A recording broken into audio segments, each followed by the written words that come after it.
Hello guys, in this tutorial we will see how to work with Laravel Optional.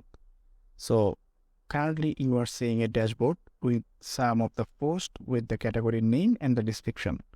So if we go into the database, we have the post table and the category table. So post table is category table is related to the post. For every post we have every category, and we are seeing the category according to the post. Okay, so let's move into the code and see how it's working there. So we have a similarly post table which is belongs to a category, same here. Okay, and we have a dashboard function where we return the post, we fetch all the post in a view dashboard page. So here is the blade file. So as you can see, here is the for loop to display all the post. So which is simple, right? So let's go into, and there's nothing wrong here.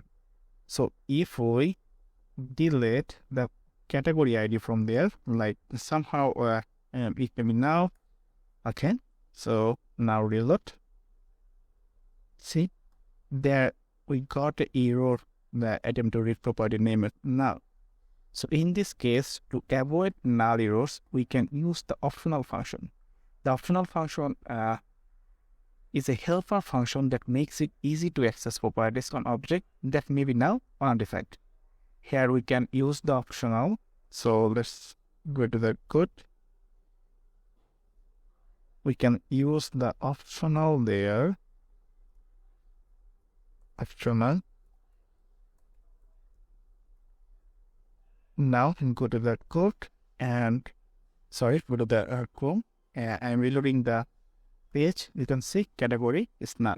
So there is nothing wrong and there is no error. So if the category ID is null,